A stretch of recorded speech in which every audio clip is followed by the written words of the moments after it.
46 of Ironhammers Live, your weekly PC gaming podcast, now being broadcast in a land where you can actually walk into a store and come away with your own copy of Duke Nukem Forever. It exists, people, believe it or not, it exists. Anyway, my name is Bobby Gooden, also known throughout the online realm as Ironhammers, and joining me today, first stop, Miss Tina Larrow, aka Tina Beans. Do you hear me? Oh yeah. You hear me? Good. How are you doing?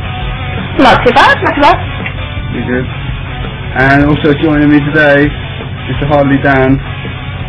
How the hell are you? How's it going, man? I'm doing well, man. How are you holding up? Pretty damn good. I went to the pub and I'm well lubricated. Well lubricated. Like a well-oiled machine? Slightly wonky. Slightly. Either way. It's all good, it's all good. Anyway, you can of course find us here every Tuesday, because the usual announcement where I would say we're on at 8 o'clock, 11 o'clock, whatever time it is, I've used the kind of Nukem analogy instead, so stop that right in there. We're here of course to talk about PC gaming, and there's plenty to talk about. We've got some news stories, and all the way throughout the show, if there's anything you'd like us to pick up on, you can of course say it in the chat room, but if you send a tweet on Twitter with the hashtag IHTV, then I'll make sure that I pick up on it for certain. It won't disappear up some chat feed. So do that, and do go over and answer our question of the week. If you haven't done so yet, over at ironhammers.org, you'll find it on there. And we'll be getting to the end of the show. But first stop today, we're going to be moving into this week's PC News Roundtable.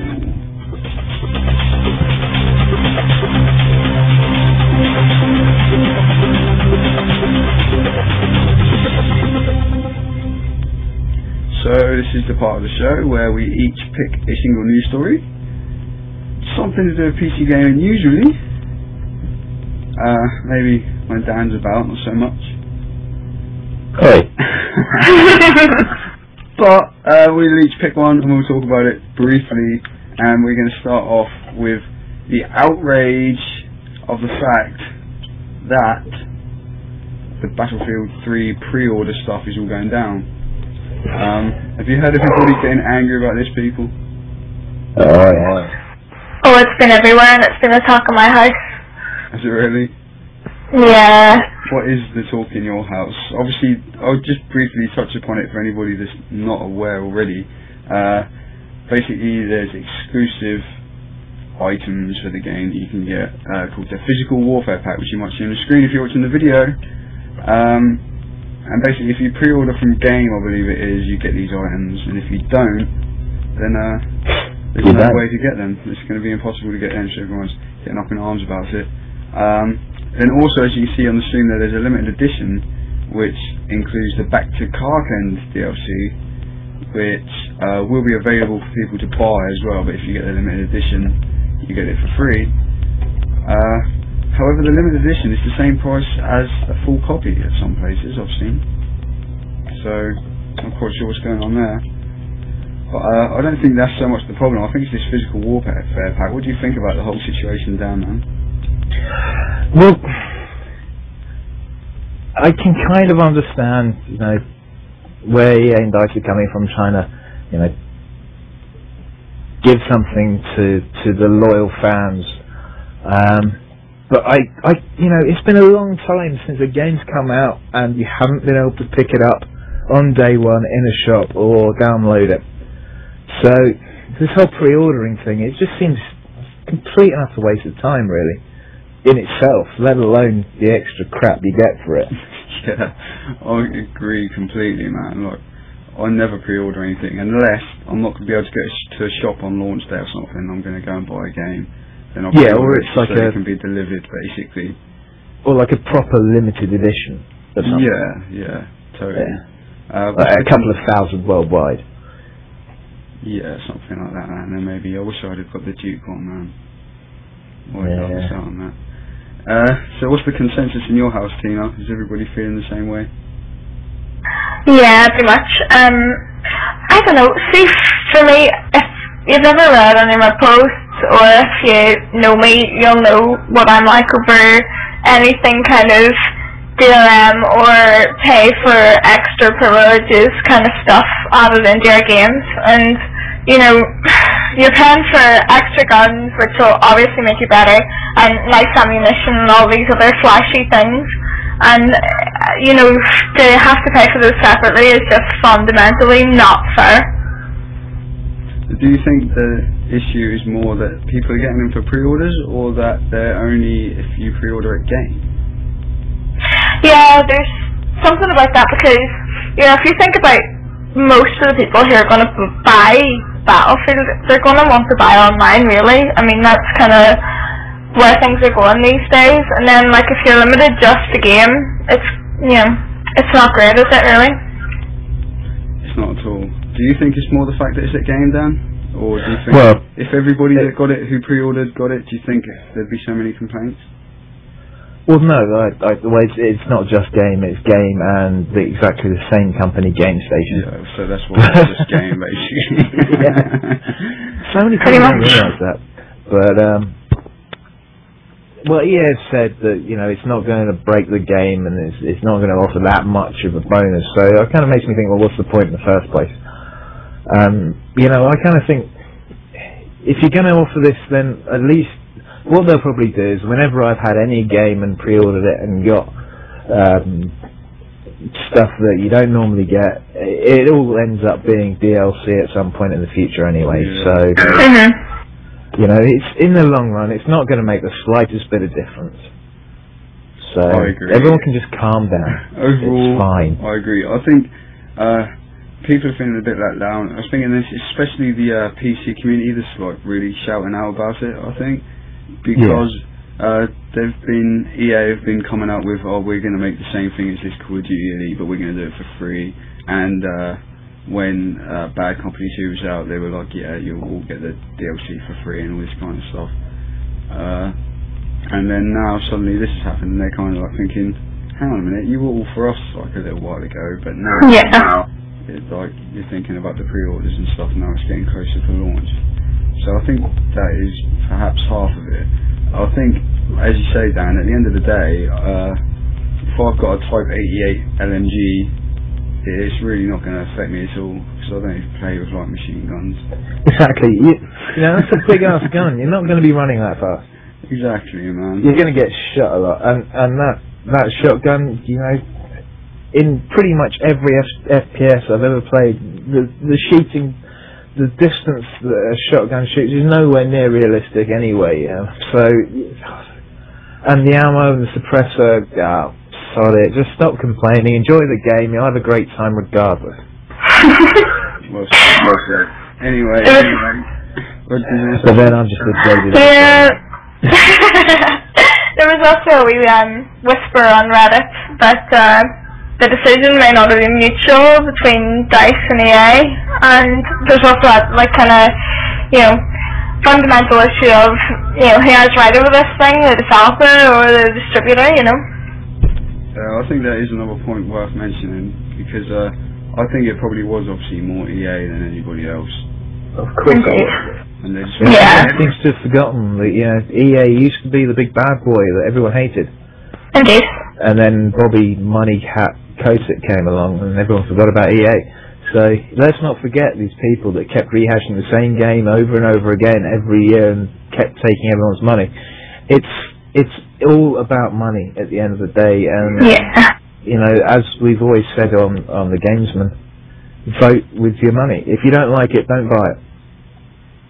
Well said, man. Another thing I wanted to mention was kind of to do with game and to do with not so much EA, but I've heard people talking about EA pulling their games from Steam and all this kind of stuff. But also the fact that we've got, I think there's 3 games now that ship with Steamworks. I think it's Homefront, I can't remember who it was, somebody else was tweeting about it earlier. Homefront, Brink, and another game that ship with Steamworks, and we can't actually buy it on Steam in the UK. Because basically Game kicked up a fuss about them selling games that then link to Steam. So we're losing sales. Yeah, so Steam have said, alright, we won't sell it on Steam then, just sell it yourselves and they'll still come to us anyway.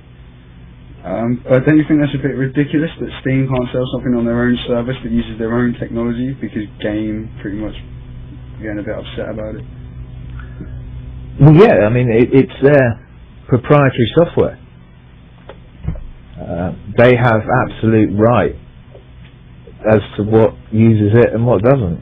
So, do you think it might link into the fact that Game are trying to move into the digital distribution market, and so they don't really want to kind of bolster the competition, so to speak? Well, that's probably everything to do with it, to be honest. Yeah, and I also don't think that they should be doing that, because I know a lot of people. Sorry, just reading the chat room there. A lot of people, myself included, I love having a physical copy of the game. You know, it really feels like you've bought something, not that you've just handed over money for some code that you've downloaded. I mean, it's just, it feels like piracy, but you've paid for it. Until you go to boot up a game and it says, please insert disk into the disk drive. And then you're like, oh, for fuck's sake, why didn't I buy this game on Steam? Well, yeah, what would be great would be to be able to buy the physical copy and have a Steam code in there for it. Yeah, like the Steamworks ones that they won't let them sell. Well, yeah, exactly. It's totally like, to anybody that wanted to buy Brink on Steam, like, now they can't in the UK. It's just ridiculous, like, I don't know. Anyway, moving on. Dan, what's your news story this week? It's a rather interesting one, and a bit of a diversion in a way from what we were used to talk about, but it's a tenuous link to gaming, isn't it? It is, but I'm sure all us tech heads won't mind talking about it nonetheless. Okay, well, it revolves around David Braben. For those of you who don't know, he's the genius behind the Railroad Tycoon series, and he's been having a think, and he's realised that the youth of today, you lot, aren't really using computers the way they used to be in their early heyday when they first came out. We're just using them like books and reading rather than producing, i.e. not coding. So he's come up with this idea to start off at a grassroots level of getting people to be able to code at school. And what he's developing is this thing called the Raspberry Pi project. That's P-I as in the number, not as in the pudding. And what he's developed, this project, is absolutely freaking amazing. It's got some pictures up there. Oh, it's now coming, man. I was just waiting for your little introduction. Here we go. Fair enough. It's basically a PC the size of a thumbstick. There we go, 20 pence piece next to it. That one there has actually got a 12 megapixel sensor bolted on top of it. The one end you've got an HDMI output, and the other end you've got a USB output. You plug in a USB hub to it, plug in a hard drive, keyboard, mouse, and it runs Ubuntu. It's got, for the technically minded, it's using a 700 megahertz ARM11 processor. It's got 256 megabytes of SD RAM. It outputs 1080p in That's amazing, isn't it, man? 264. I know, man. It's USB 2. Yeah, 3 would have been nice, but let's face it, it's only going to cost £15. Crazy. Or $24.50. And basically the idea is, you know, you can buy one and give one to someone in a third world country. You could, you know, give them away to kids at school, get them learning how to actually code and produce stuff and make the UK brilliant again at computing and producing software, because we were top of the world at one point, and you know, we're still getting there with certain things in games and stuff, but you know, this is absolutely fantastic, and I'm going to do my best to support this in whatever way I can, because it's freaking amazing. As it says on the website somewhere, I remember while I was reading it earlier on, for the schools, it's probably actually cheaper for them to supply one of those than it is a textbook. Yeah. Yeah. But does it have a wireless connection or something? Can it get online, or is it just like an offline terminal sort of? Actually, I believe there's a picture of it actually on the net running Mozilla. It's still in development, so it's not exactly there. I doubt it's going to fit a Wi-Fi card on there, to be honest. That's what I was thinking. You probably have to either make perhaps Ethernet over USB or Ethernet port. You know, it's 15 quid, man. Yeah, no, I was just thinking, if you can get it online, then that is just like, if it outputs 1080p, it would just be ridiculous, man. Like, and the great thing is, 10 of them. That's cool. If you get them all running in parallel, that could actually be pretty fantastic. But the great thing is, you know, you're thinking about third world countries and connectivity. At full consumption, it uses 1 watt. Yeah, you can run a school on a car battery. Okay, they'll all need HDMI TV, but like the monitor's just drawing about 5,000 watts just to show this like stunning high definition stuff.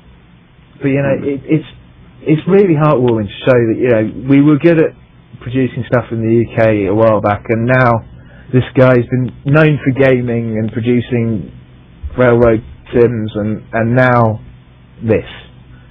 It's great to see someone like that moving on to something. Yeah, exactly, and I want one.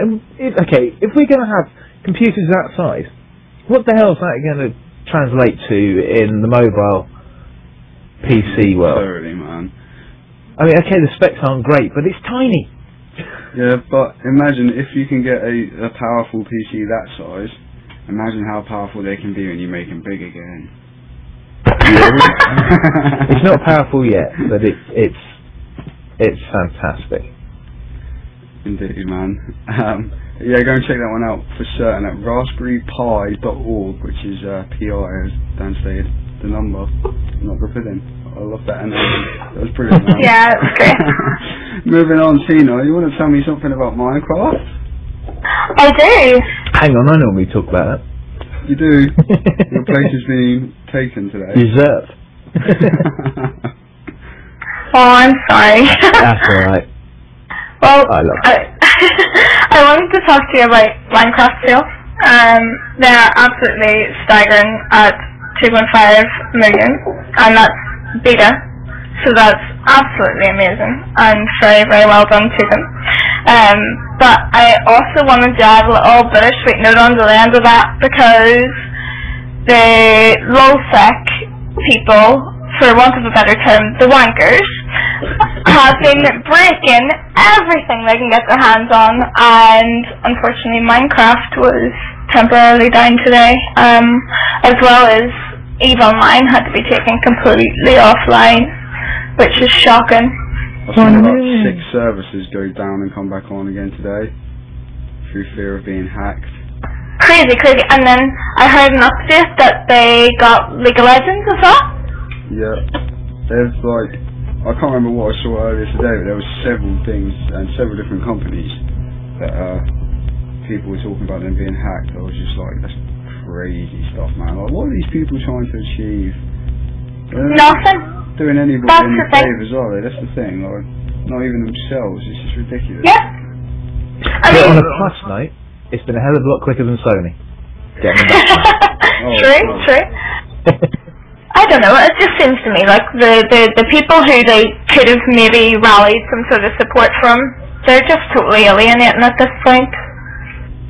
You know, mindlessly taking down games, especially, you know, something with a very, very modest start like Minecraft. I mean, it's just stupid. See this troll kind of mentality that, you know, people seem to have recently? It drives me mental. It's not a recent phenomenon. It's shocking. It's just trendy right now, though. It just seems like every new person now that gets on the internet is just another troll. Makes me sick. Yeah.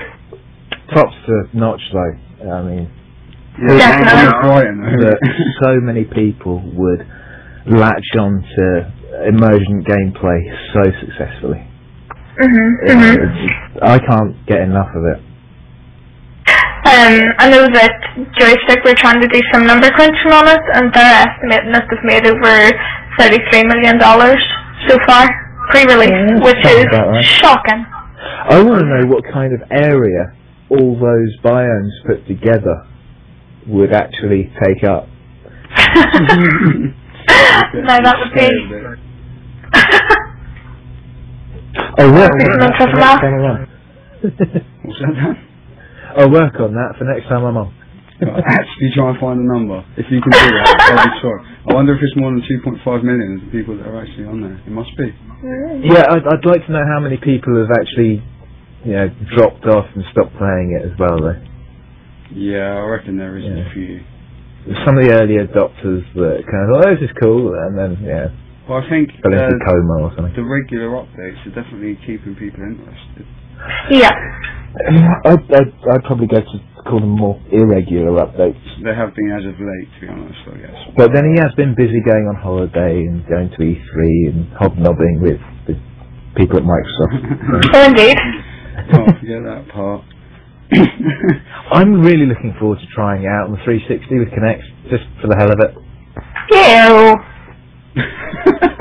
Look, I'm a gaming slut, alright.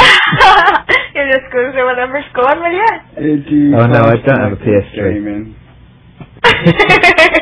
Really? I don't know. Anyway, as you say, props to Notch. Great stuff. Yeah. It's time that we take a quick break now. And when we return, we'll be talking about what we've been playing. I've been playing Duke Nukem Forever, believe it or not. It happened. It actually happened. Don't say that yet. Yeah, but you got to build up the hype, man. You've got to build up the hype. We will be playing you a brief little song here. I'm not going to tell you what it's from, but as I said, I tweeted earlier and kind of gave a hint. And I said I've got some really, really awesome music this week, which I have. So in the chat room, if you want to take a guess what game it's from, you do that, and we'll be right back in, well, 4 minutes, I believe. Just what you said. Oh, 4 minutes. I've got enough time then. You have.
everybody, welcome back. I hope you enjoyed that. Mr. MG Aceman is headbanging in the chat room there. That's what I like to see. No guesses from what game it might have been from though there. Did any of you guys in TeamSpeak here have any clues? No, we were just chatting. I didn't hear anything of it. Yeah. I've given up doing that because my DVDs never turned up. DJ Leroy's face melted. Oh, DJ Leroy! Hello, my friend. He's here. Anyway, time.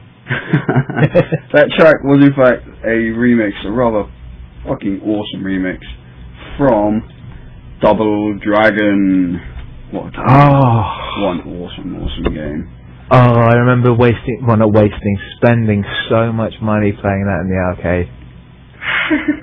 I love the bit where you got the metal pipes and started beating the crap out of that guy's car. I love that bit. I always imagine it on Dad's car. Nice. Probably didn't need to say that. Sorry, Dad, if you're listening. Probably isn't. That might have been what we were playing a while ago. Let's talk about what I've been playing this week.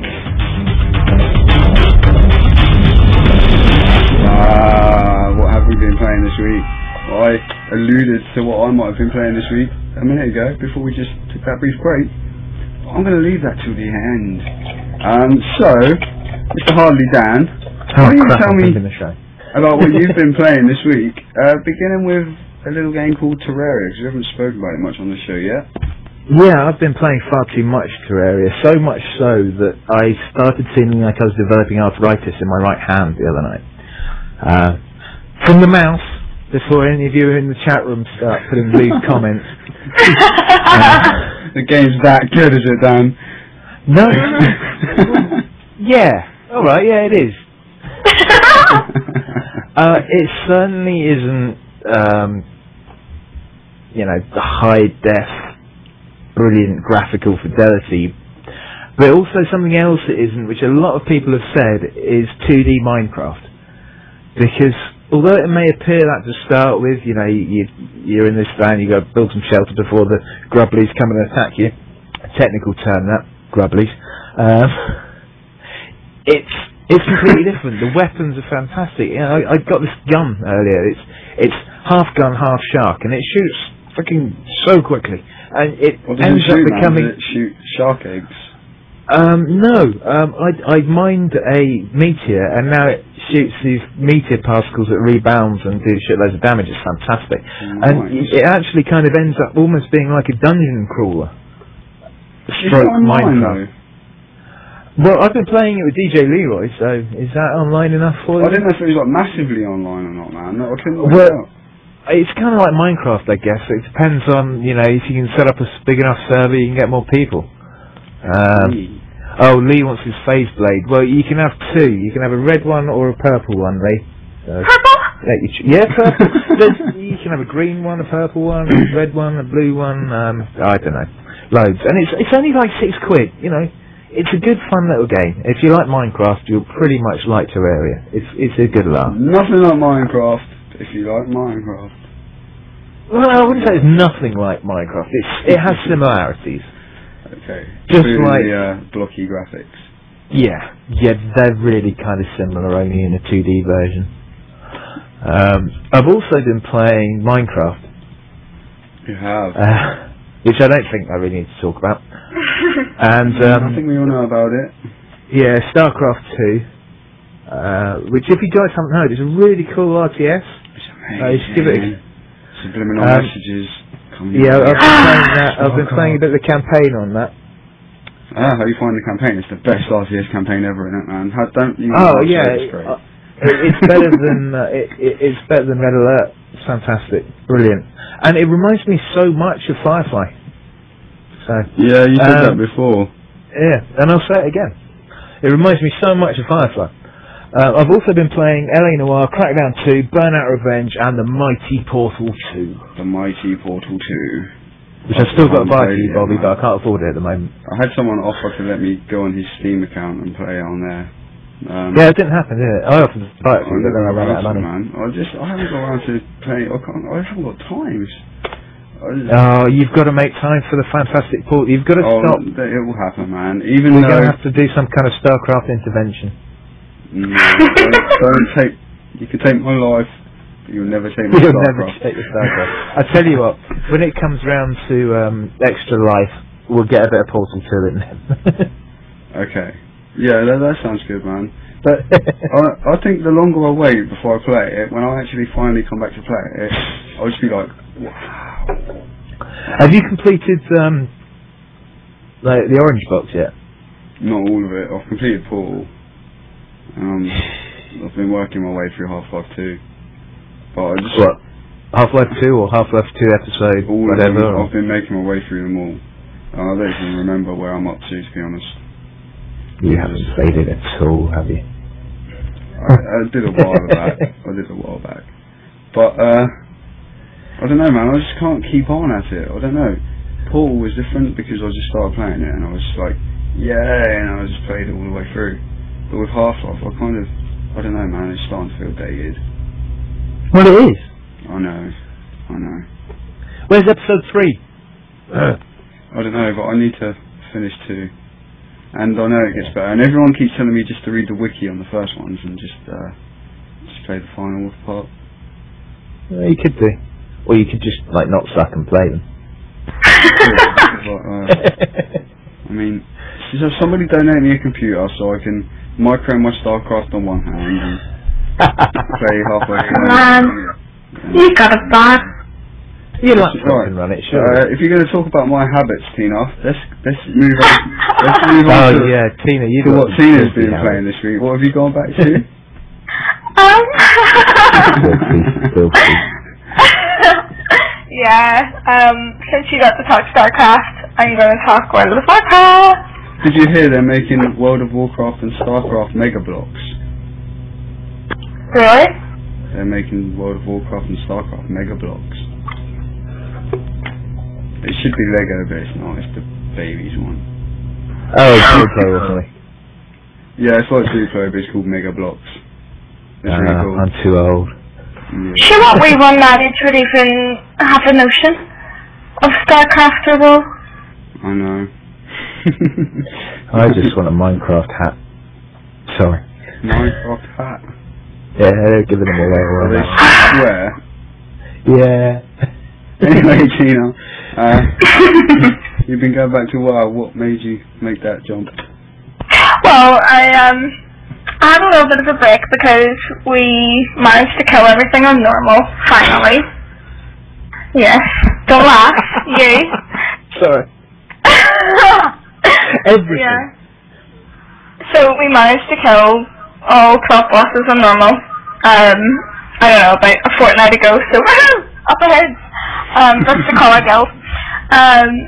Yeah, so we took a well-deserved break after some, very long raiding sessions. Recovery. We got back to it, and we killed our first heroic boss. So we're very, very happy. So a big shout out to any Team Mutiny Upper Hoods people who are listening. Woohoo, Upper Hoods! And I hear you've been playing a rather old game indeed as well. I have, related to my love of stuff that happens to be DRM free, I love GOG.com.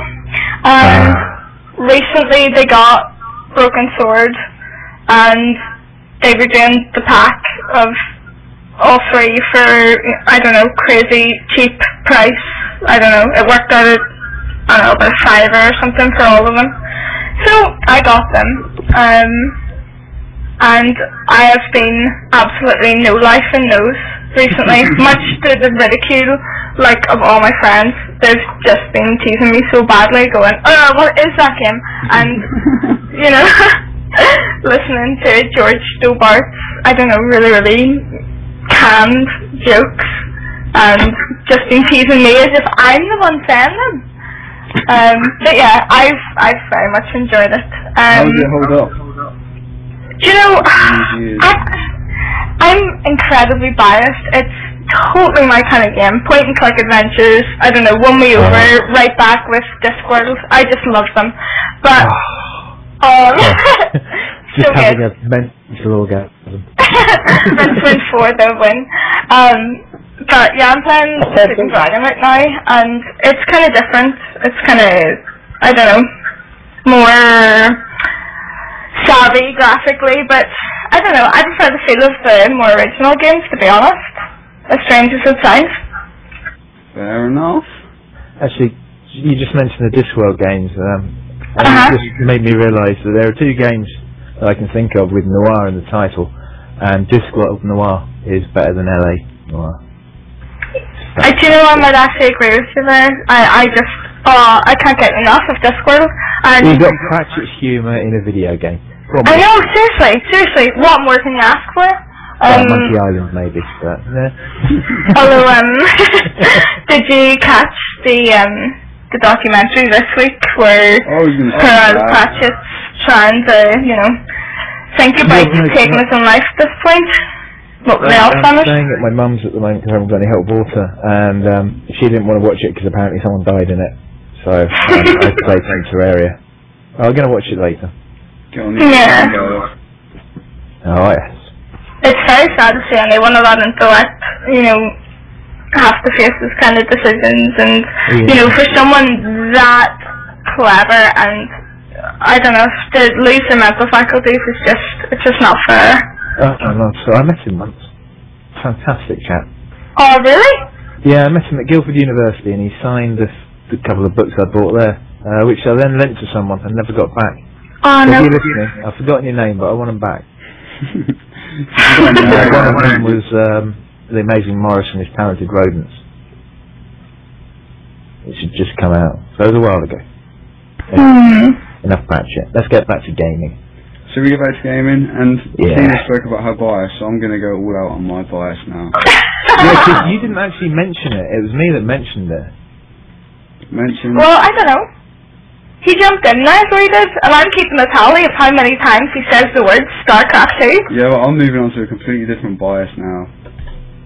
Duke no. is here. Hail to the king, baby. Hail to the motherfucking king. Oh, man. Now, I don't know where to start, because there's been so much negative crap flying around the internet about this game. And I just don't get it, man. I don't get what all the flack is, basically. I can understand that it's not amazing graphically, and it's I know it seems to be a lot of the console players are moaning about it plays really badly and stuff, but on the PC it plays just fine. And as far as game design goes, like, it's exactly what I was hoping for. Like, anybody who's listened to me on the podcast before has heard me expressing my fear of the fact that Duke Nukem Forever is going to suck, and that it's going to be some modern like shooter which is basically like Bulletstorm or something, but with Duke Nukem in it, basically,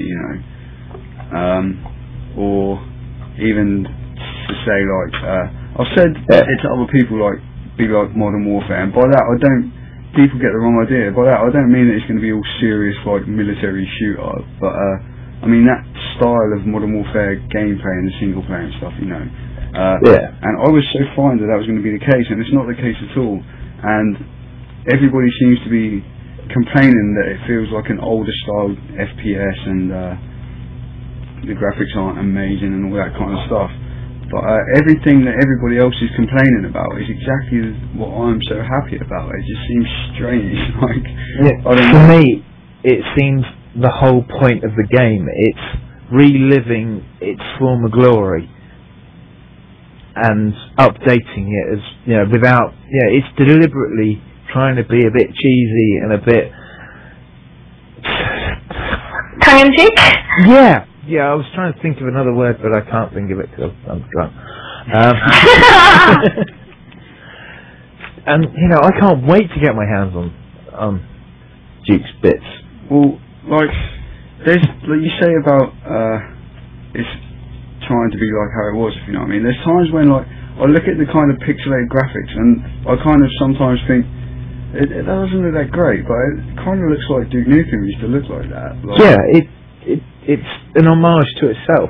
And I think, to me, the Duke, like everyone's saying Duke's character doesn't stand up in these days, and like that it's just like cheap humour and all that kind of stuff.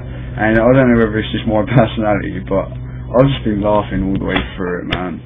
Like there was one part where I kind of walked out to this guy and he was talking about, they told me you fucking retired, Duke, or something. He's going, fuck that retirement bullshit. I hate that retirement shit. Fuck that retirement bullshit. And I was just absolutely pissing myself, man. I just found it so funny. And if anybody saw my tweet about being unable to find a vibrator, I was just about to say that.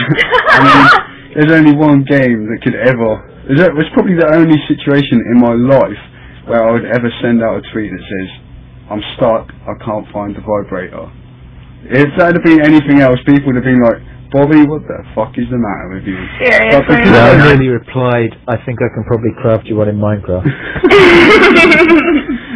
Just simply mentioning Duke Nukem in that sentence made it all alright. It was like, oh right, Bobby's just playing Duke. Yeah. You know, but I'm absolutely loving it. It's like old school kind of first person shooter play where you kind of just run into an area and a load of enemies appear and you just blast the shit out of them, and then you move on to the next area and then you kill a load more enemies. And people are bitching about bad AI and stuff, but I think it's really good, man. You get some enemies will charge at you, some enemies will like warp behind you and like teleport kind of thing. It kind of seems like they're complaining about stuff that they loved about Serious Sam. Yeah, it's kind of like toned down from Serious Sam. Well, yeah, it's not quite so fucking mental, but Yeah. But I find it just really refreshing, and I was a massive Duke Nukem 3D fan. Like I was back in high school when I first came across it, and kind of like Duke Nukem Forever fast became like a playground myth at school kind of thing, you know. And I just think it's great, man. It's not perfect. There's definitely issues with it, and I can totally understand how it's very relative to the person who's playing it. Like for me, because I kind of grew up with this game, it kind of feels right, and it kind of feels how I remember Duke Nukem being in a way. Although there is some flaws in there, but just the nostalgia alone kind of just makes me blind to it. Yeah. But I can understand the old MS-DOS 1991. Yeah, like the old platform one. See, there's something I like about this. This FPS has got a lot of platforming kind of sections, which are a little bit awkward from a first-person view. Oh yeah, as Mirror's Edge proved. Yeah, but it's like it's kind of how Duke Nukem started out. Like the fact that they've included like some platform sections and stuff in there. I really like it. And there's like all puzzly sections, and everything you come across you can interact with. And you've got Duke, like his health is like regenerating now, which people are moaning about. And but it's like his health is like his ego, it's like his shield, if you see what I mean, and it recharges. Yeah. But you can boost your ego by doing things throughout the levels and stuff. Like in the first part, for example, like the most obvious one is you find a basketball laying on the floor, and you can actually pick it up and aim it like a first-person angle and throw it. And if you score a basket, then it like boosts your ego, so you have more shield. Nice. But just little things, and there's so many little things like you come across a like pinball machine or something. Well, the pinball machine, it's not just like you get to press it and you get some noises and lights up like it would be on the old 3D. It's actually a fully fucking fledged pinball. Yeah, it records your high scores and everything, man. It's just like wow. But yeah, and then you come across like there'll be like a arcade machine or something like, I can't remember what they call it, like a slot machine, that's the one. There'll be a slot machine, and if you like get 3 the same in a row, then you boost your ego from doing that. And just all different kinds of things, and like everything you can interact with, and I'm just finding it's just so much fun, man. It's like amazingly fun. But as I was trying to say before, that I can understand people who are perhaps younger than what we are, or I think you're younger than us anyway, you know, not to brag. I'm 24, I'm not that young. I still remember Duke Nukem. But I mean, like the people who are a lot younger, and missed out on Duke the first time round. Yeah, and from a first-person standpoint, they've only played the Halos and the Call of Duty Yeah. and this is a totally different experience, and it does feel dated in a way, but I'm so happy that it does feel dated, if that makes sense. Yeah, I know that my Twitter feed has been inundated with people complaining about some of the content, like some of the sexual content, alluding to rape and things like that there, and then like some of the, you know, questionable items and things like that, and it's like, oh please, do you know what Duke Nukem even is before you play? And I think that's what people are lacking. Part is the canon. Yeah, absolutely. And I just find it funny. I don't care if people get offended by it. It's funny for me, man. And I'm sure there must be other people, not to say that I'm insensitive or anything, but I'm sure there's plenty of other people that find it funny too. Like, I can't be the only one. No, of course not. And I can't. I There's been saw some good reviews, surely. that. I saw a 2.9 out of 10 and a 3 out of 10 and all this kind of scores, and it's like, did you ever play Duke Nukem before? Well, I think that's a lot. I've been looking at a lot of the reviews and not wanting to sound biased, but you know, a lot of them have come from players of companies that their systems that, you know, they've got a partnership with Ericsson. They don't seem to get it, you know, the Sony fanboys. Yeah, not at all, man. I don't think they do. I don't get it. Maybe it plays really bad on the consoles. I don't know, because I haven't played it. And I'm like really, my biggest fear before I played the demo was that it was going to run like crap on the PC and like the consoles would get a better game. But I can thankfully say it seems that the PC is the better version. I'm so happy to be able to finally say that or something. Well, you know, there's a lot of games you can say that about. There is, but not generally multi-platform ones. Well, no. Well, no, F1 2010. Okay, that's due to the mod community more than anything else. Yeah. Yeah, I was quite surprised. Just for shits and giggles, I went on to systemrequirementslab.com on my mum's netbook. Only just off being able to run Duke on minimum settings. Jesus, man. Where was it for? In the graphical department? The graphics card. Yeah. Yeah. It's kind of everything else was pretty much fine. Yeah. The processor could handle it, but yeah, graphically it was boned. Yeah, I don't know though, because people are bitching about the graphics and stuff, and it still looks nice, man. And there's real boss battles, like this is finally an FPS with like proper old school boss battles where you kind of have a little pattern of things you have to do and you have to kind of rinse and repeat. Fantastic, yeah. Like people are saying, oh, it feels so out of date and stuff. I'm like, what? This is awesome, man. Like, it's like this big queen alien with 3 tits, of all things. It's like, oh, it's great. And there's a reference to Total Recall in there. And you first 3 hands. Yeah, so he said something different. I think he says, you make me wish I had 3 guns or something. But it's just so funny, man. It's just so much fun to play, and I love the old style boss battles and stuff. There's a lot of backtracking out in the levels, but it really doesn't bother me. Like, I'm so happy. I haven't got through to finishing it yet, so my full written review won't be done just yet, but I'm hoping to get it done in the next couple of days. I was hoping to get it done by yesterday, but I haven't had a chance to play it right through. And the game is like fairly hard, man. If you crank the difficulty up, it is hard. And even on easy, I put it down to easy to start with, thinking I'll just bitch my way through it, and then I thought, no, this is Duke Nukem Forever. I need to make the most of it. Like, I'm not just going to bitch for it, so I put it up. Yeah. But even on easy, man, I was dying. Like, it's not ridiculous easy. That's good, because I'm so tired of just walking through like Call of Battlefield, Bad, Black Ops or whatever, and not having to worry too much. Okay, not so much with Battlefield, but COD definitely, you know. Seems like, you know, the single player is so short on those games, you need to whack it on the highest setting just to get the most out of it. It's nice to hear there's challenge even on the easier settings.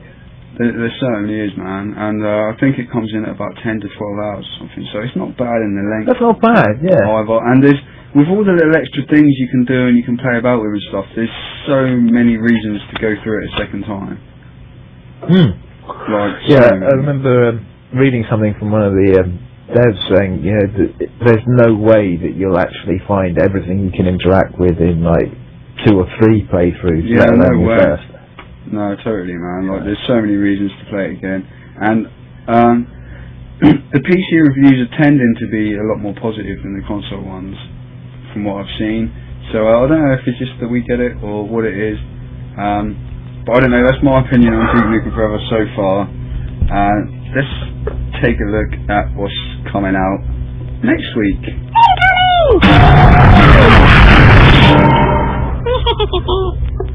So next week we'll start off with trucks and trailers for Mr. MGH Man in the chat room, if he's still hanging around.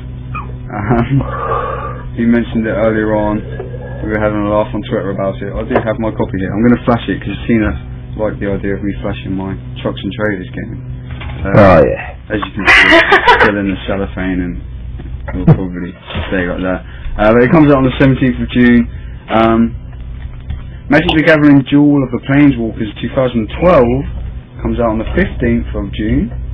And Spiral Knights launches on the 14th, apparently on Steam, which was yesterday, so it should be available now. But this is where I want to just mention a piece of news that came out earlier today, and that was that Steam are now finally launching free-to-play titles. There's 5 gone on there so far. I'll bring up the list for everybody so I can tell you what they all are, firstly. We have Spiral Knights, Forsaken Worlds, Champions Online Free-for-All, Global Agenda Free Agent, and Valiant Arms, which are all available now to download on Steam and play for free. There's exclusive in-game items for any players that launch Valve's Game of the Day, which tomorrow is Spiral Knights, and then there'll be one every day through till Sunday, and you get bonus content in the games for that. And they'll even be using Steam's own microtransactions payment, which will be the same one as what they use in TF2. So just to talk about that, since we're talking about what's coming out this week, Darren, Tina, do you think it's great that Steam are finally moving into the free-to-play market? I can't see that it's going to hurt them. Not sure. There's a lot of cheap people out there. Indeed. Totally. I count myself in that, for anyone complains. The most exciting thing for me about it was that these free-to-play games, like say Champions Online or something, will be able to just download it in Steam, and Steam will automatically update it and do everything. And if we want to actually decide to spend any money, we can do that through Steam as well, which is something that at least I am very used to doing and feel completely sort of secure in doing so. Yeah, it's nice and easy. So yeah, I'll buy it. You don't really even have to realise you're spending any money, really. Yeah, my credit card's maxed. So yeah, you will realise then. Yeah. But there's one more thing coming out this week. I think it's great that Steam have done that, because I've heard a few people saying there's no free games on Steam, really. Yeah. So I hope they start to get more, like Lord of the Rings Online and all that kind of cool stuff comes over. Yeah, APB would definitely be a very good one to have on there. I hope it continues, but Tina, there's something you want to talk about that's coming out this week. Yeah, I wanted to talk a little bit about Alice, Madness Returns. You did. So yeah. It is looking like it's going to be much the same as its predecessor. It's looking like it's going to be quite good fun. A lot of people are complaining about, you know, things like the puzzles getting kind of samey and things, but I don't know, I think when you put it in such an interesting world, it kind of doesn't matter how samey the puzzles get, because that's not really what you're focusing on. But maybe that's just me, I don't know. It's a bit like Duke Nukem. When you put Duke Nukem in, it just doesn't matter. Like, just give me a big circle to run around in and I'm happy. It's cool, man. I've got to say, it's actually piqued my interest, and yeah, I've been having a little look at it and thinking, you know, I wouldn't mind seeing what it's all about. It looks like the kind of world that I would kind of be interested in, strange enough. Yeah. I don't think I'd play it sober, but you know. Yeah, there is that kind of element to it. It is kind of surreal, you know, when you're combining very, very girly, softy things with, I don't know, the very macabre world that you end up finding yourself in. So yeah, It is kind of weird. Cats enough to freak me out. Oh, I love a Cheshire Cat. Tina, have you ever played a game called The Path?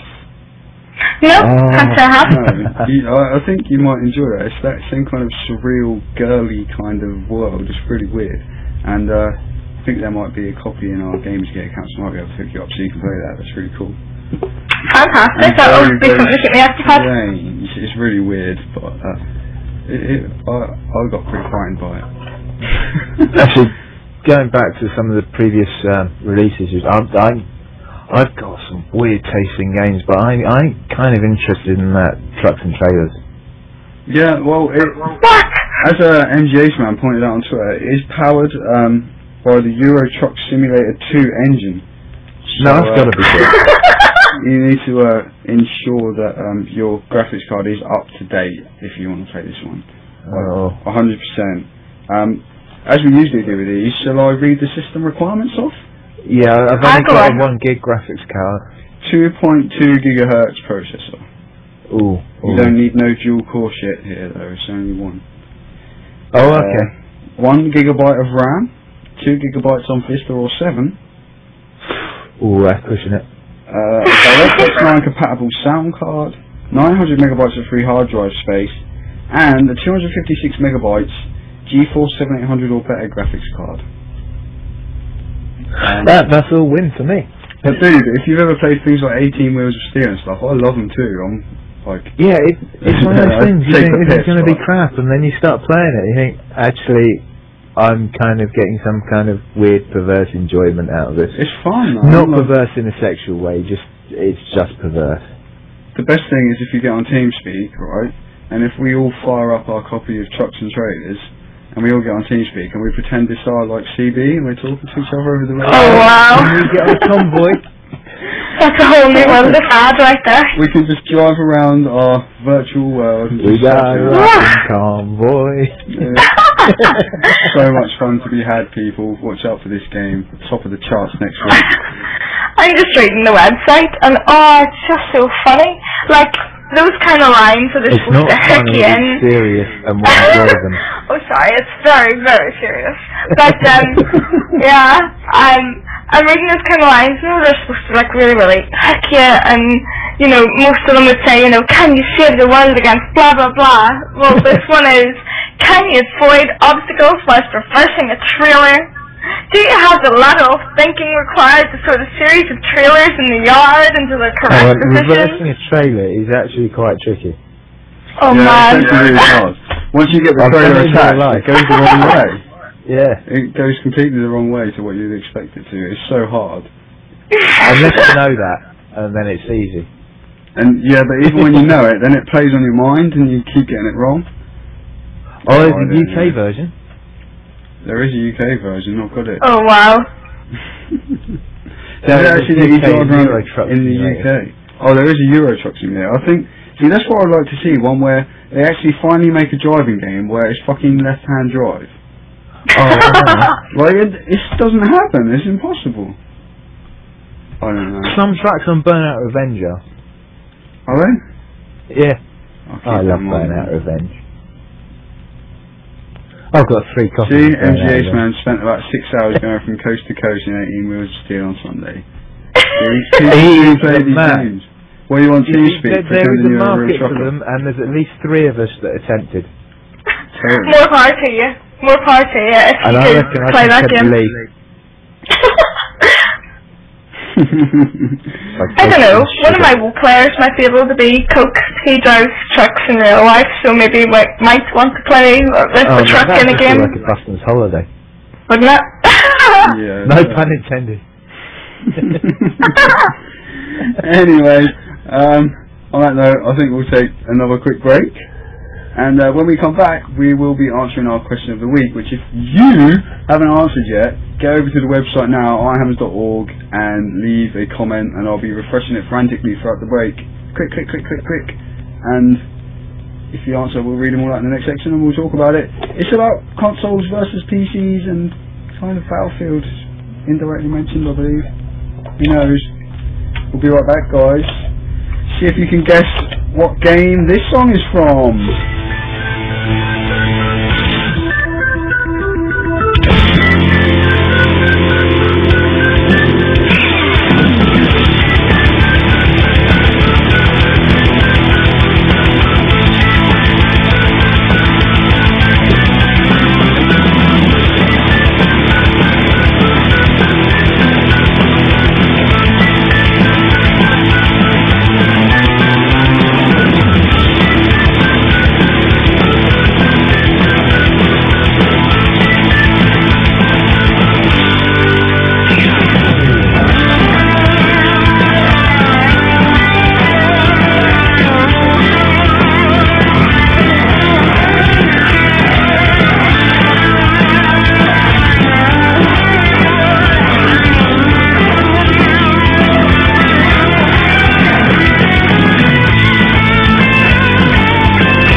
back. No guesses in the chat room once again.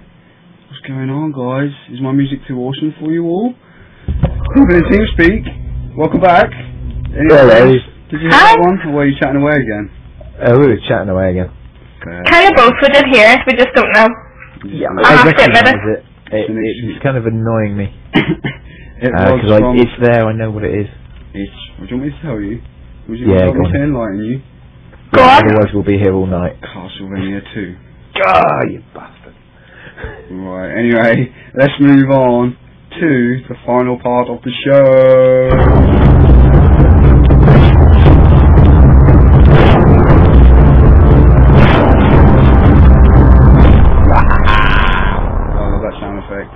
You guys can't hear it, but you haven't got the same dramatic effect.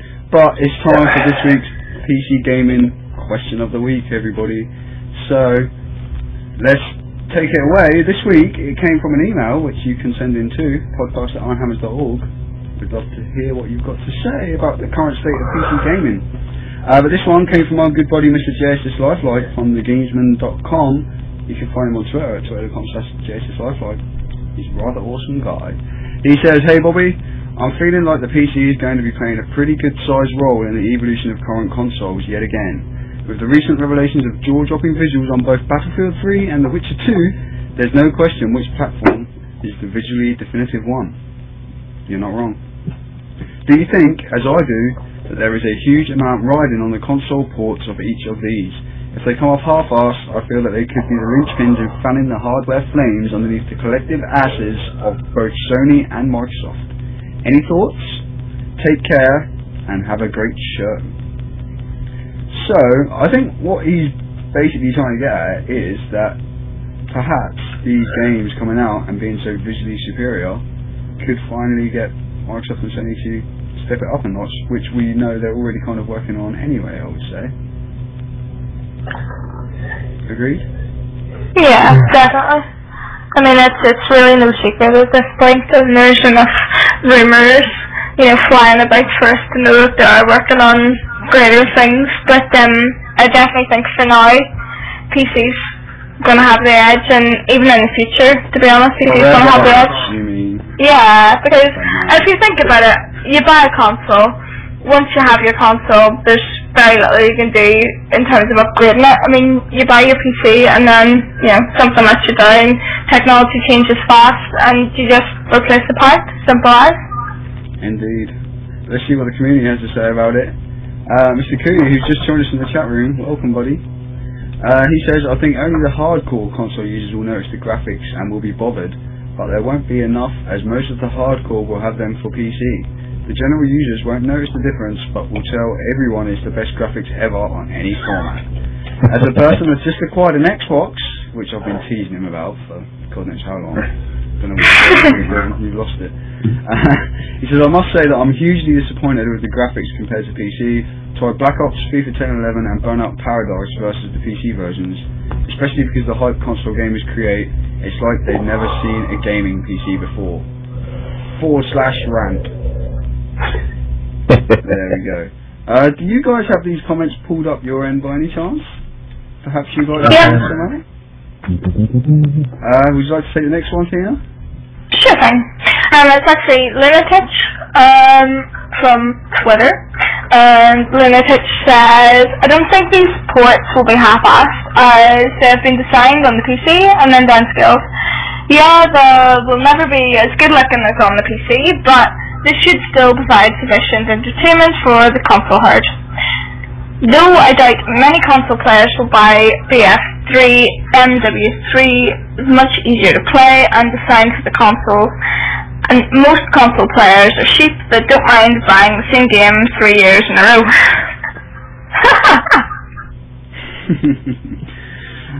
Dan, would you like to take the next one?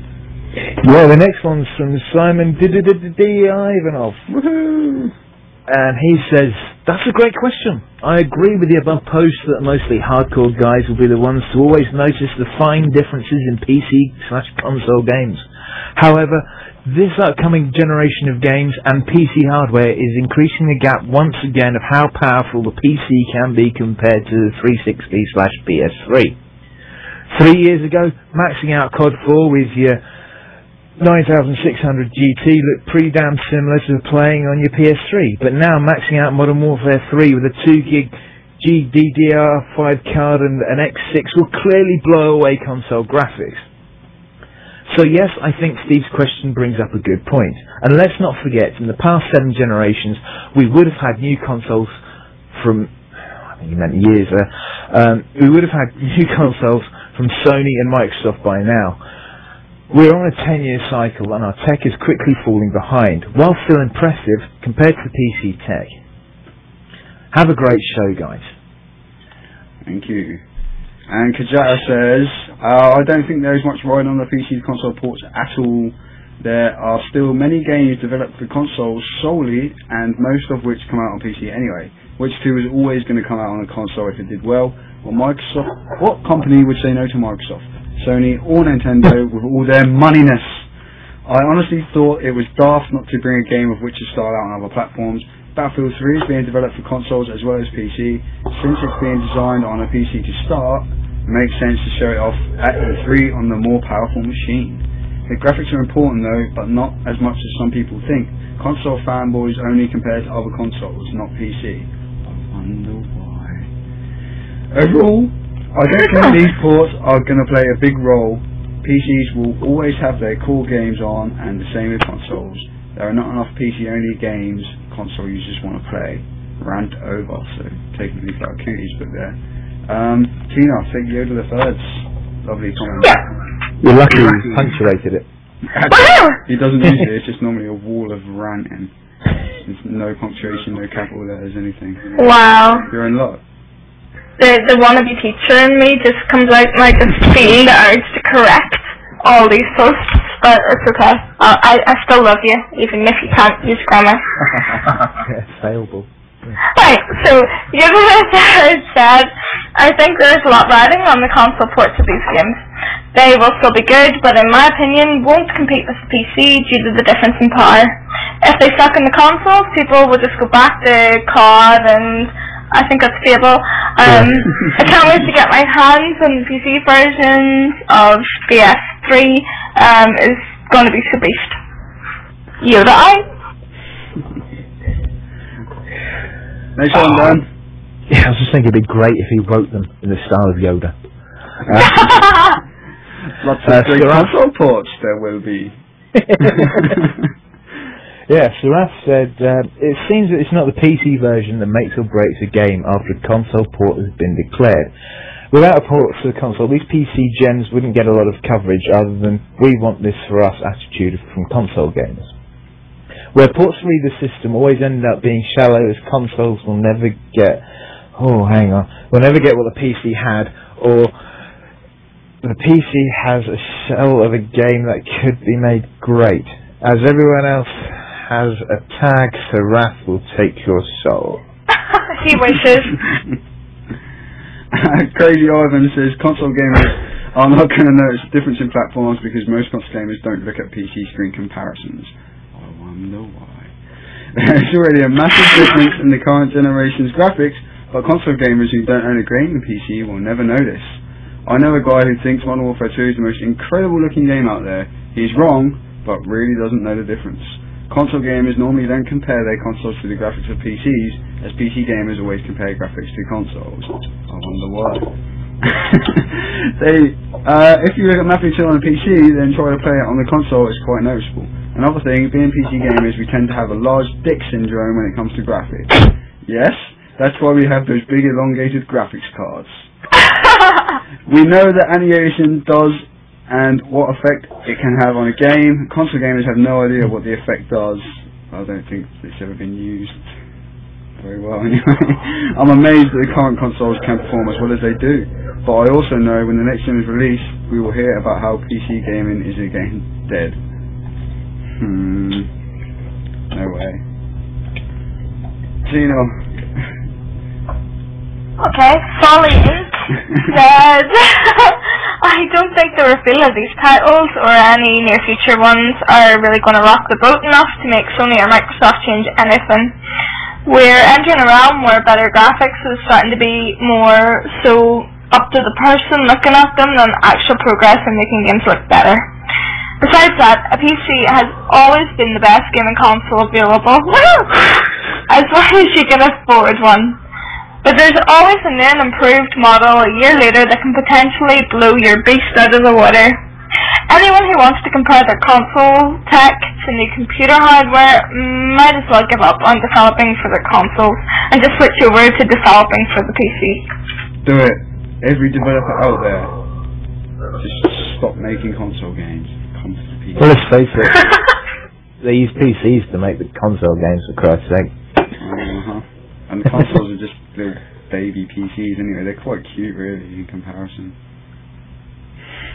I sleep with my Xbox. No, I don't. I'd sleep with my PC, but it's so powerful I'd be afraid of it. What it might do to me. Yeah, you might just slip through those little fan guards. Yeah, you don't want to turn it on when that's going on. Jesus. Anyway, that's about all the community has to say about it. I don't think I've missed anybody out. If anyone needs me to refresh again, shout in the chat room now. DJ Leroy in the chat room loves how we're hating on consoles. That's why we come here every week. So come back next time. Dan, what are your thoughts on this whole situation? Well, you see, I'm in the same situation as Lee. I love my PC and I love my 360. I get a lot of enjoyment out of both of them. I use them for different things. A lot of stuff I can't get on my 360 I use on my PC. But the fact is, when it comes down to this debate, the reason why most console gamers aren't comparing with the PC is because they're console gamers. They're just worried about what the other guys have got. You know, the fact is, at the end of the day, yeah, great graphics are fantastic, but they're not what makes the game. It's gameplay. You know, it's got to be a good goddamn game. It doesn't matter how fantastic it looks. And you said earlier yourself, Duke Nukem isn't the best looking game ever, but it's fun to play. And yeah, okay, there is a big gap at the moment between consoles and PCs, but the next consoles will kind of catch up a bit. But okay, they won't be as good, but they're not going to be as expensive either, and you've got to kind of factor that into the equation. And you know, at the end of the day, we're all gamers, and jeez, just chill. I'm just glad that finally we're starting to see people pushing the current generation of PCs to their limits. Oh yeah. Well, I'm not, because I can't play a lot of the games now. Neither can I, but at least the option is there if I could. Like, my PC's finally coming to the point. Yeah, I'm in on that one, but shit, we're live, man. Oh, shit, it's alright. It's the post office. Not this one. But yeah, like, I finally feel a need to upgrade my PC. Like, until now, nothing's pushed it because they've all been console ports, and finally I feel like there's something that I can actually bother upgrading my PC for now, because before that there was no point. Yeah, and you know, it's a cycle. It always happens, and we just happen to be at this point of the cycle where PC stuff is at the well, it's always at the bleeding edge, but you know, it's just more noticeable. Yeah. But you know, as long as the people playing it on whatever system enjoy the goddamn game at the end of the day, does it really matter that much? It really does. Yeah, indeed. Unless you play it. It only matters when you're playing on the PC. Yeah, because you can say, "Wait, look at that! It's better than yours." Yeah, but then it can be worse in a lot of cases, you know. Well, yeah. When we get some god-awful console port, it can be absolutely terrible. I've never felt like I've been developing arthritis in my wrist playing a console game. Okay. Goddamn Terraria. Goddamn you, Lee. Did anyone else or anybody want to add anything on that? Maybe a wee bit away from topic, but I don't know, I think PC gamers should kind of, rather than mourn for, you know, the spread of their exclusives, they should really think about how the fan base is kind of being broadened every time these games you release on consoles. in some sort of format, and that can show players what they're kind of missing from a PC. Can actually get a whole new host of PC players to, you know, go out there and splash the cash, I guess, on a new PC. That will only get better as the graphics gap widens. We still have a good little while before we're going to see the next gen consoles. So, you know, there's still going to be yet more developments for PC that consoles just can't keep up with. So that gap's just going to get bigger and bigger and bigger for now. And, you know, at the end of the day, when it comes to the whole, you know, PC versus console gamers, surely everyone should just be happy that there are more people gaming. Because it's more money to the industry. Sure. You know, I don't particularly like things like Farmville and all the other games you can play on Facebook and browser social. Games. But but it's bringing more people into the industry. That money is going somewhere, and you know, some of it has to filter through. Yeah, sometimes in the wrong places, but not always. I mean, of course. You know, you've got to look at the broader picture of things, and I think, you know, all gamers, regardless of the system, should in some way unite. Certainly. I see that Monkus there was asking about cross-platform things, and I was just wanting to talk to him there. Well, it depends on what you mean by cross-platform, I guess.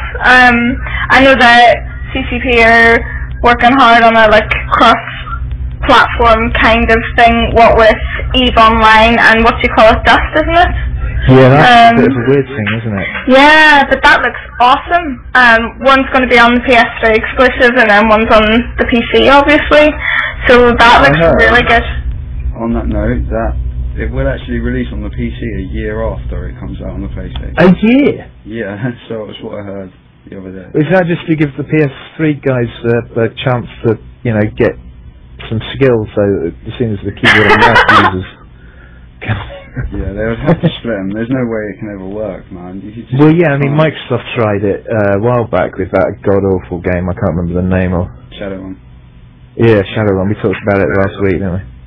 Do you know, it might actually work. I'm optimistic, and why I'm optimistic is because EVE Online already operates on one server, and so it has a small enough, dedicated enough, and perseverant enough base to kind of make it work on, if you know what I mean. Whereas if you tried that with the likes of, you know, my baby was Warcraft, it just wouldn't happen. It just wouldn't happen. There's too many people who would just rage with all the kind of issues that would be thrown up in their face. But yeah, I definitely think that EVE players are definitely some of the most mature players that I've ever encountered. So I think it could work. I think it could work in that respect, but I think if they were to ever put in an FPS, put a mouse and keyboard up against controller players, that won't work. Well, yeah, it's been done, As and people are talking about in the chat room, that won't work. But the integration, I think that type of cross-platform integration is probably the way forward, so that we can have cross-platform play without actually having to play against each other as such, like the Portal 2 co-op, for example, and things like that. And integration with like different games on the PC or something. I don't know what could be the answer, but we'll just have to wait and see, I guess. I've just realised why DJ Leroy's here. Because he loves me. No, because he wants to know when we finish the show so he can get his purple face blade off me. I see, he's scheming. Yeah. Cheeky bugger. Yeah, he's a Devonshire lad, just like me. Anyway, I think that just about brings us to the end of this week's show. Let's start with Tina. Where can people find you, Twitter and places and such? Yes, I'm a quite recent Twitter addict. Hang on, I'll just post my Twitter up into the feed there in a wee while. You can find me on Twitter. You can find me on Facebook. Both are open all day. If I'm on the PC, you're going to find me on one of those. It's easier to get me on those on phone. It's that bad. You can also, of course, check out whatever I write on Ironhammers, although I'm kind of playing sore right now, so I haven't been writing this week. I've been really bold. Yeah, I'll be writing soon, I'm sure. And you can also check me out on World of Warcraft. We're Outlands EU, obviously, and just look up Upper Hoods. And yes, I'm on the machine. Yeah, sorry, I couldn't laugh then, but I saw that comment. Mr. Harley Dan, Giggity. where can we find you? I think Mr. Harley Dan spots it all, doesn't it? Yeah, pretty much.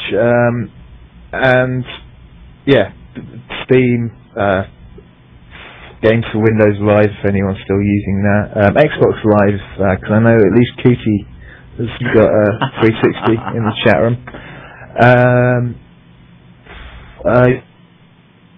Twitter as Harley Dan, and if you don't mind, Bobby, if anyone wants to add me on Facebook, if they can email you and you can pass the details on, that'd be fantastic. Okie. So I guess that leads me to tell you where you can find me. Yeah, where can we find you? Ironhammers.org, where PC Gaming Matters is a good place to start. You find links to most other services from there. But you can also find me on Twitter, which is twitter.com/Ironhammer5 because somebody stole my S. Facebook.com/Ironhammer5 because same thing happened. Someone stole your S. Except as I said before, in that case, I think I might have stolen it myself. A mistake. Which one was that? Facepalm. Facepalm. Yeah, I'm trying to start a Twitter campaign. Just sending that guy who's only like tweeted once loads of DMs. Just to piss him off. Go to the person. Spam emails. I'm twitter.com/Ironhammer5, but do go to twitter.com/Ironhammers and you'll see the guy who's tweeted once about 2 years ago, and it said, I think I need a holiday or something along those lines. Just send him loads of messages, direct messages, because then hopefully you'll get an email to say whatever. Yeah, say, delete your Twitter account. Delete your goddamn Twitter account. Everybody who listens to the show, you have to do it. If you do nothing else, we're about to talk about going and subscribing on YouTube at youtube.com/IronhammersTV, or perhaps going to iTunes.ironhammers.org, or perhaps leave a review. The little follow button down there, right here on justin.tv/Ironhammers. But if you don't do any of those things, I don't care. Just go onto Twitter, go to /Ironhammers, and say, look, mate, just get out of here. You're not using it. Just shift your ass and just. I could get more abusive, but I won't. He might be a very nice chap, but I don't even know if he ever got his holiday because he's never fucking tweeted again. What is the point? Perhaps he got murdered on holiday. Perhaps. One can can I have hope. his account if that happened? I know, because apparently who's going to tell Twitter that he's dead? There's somebody's got to relay the message. I'm not promoting that you go and find him and actually murder him. do send him a message. On that note, I'll thank everybody in the chat room for coming.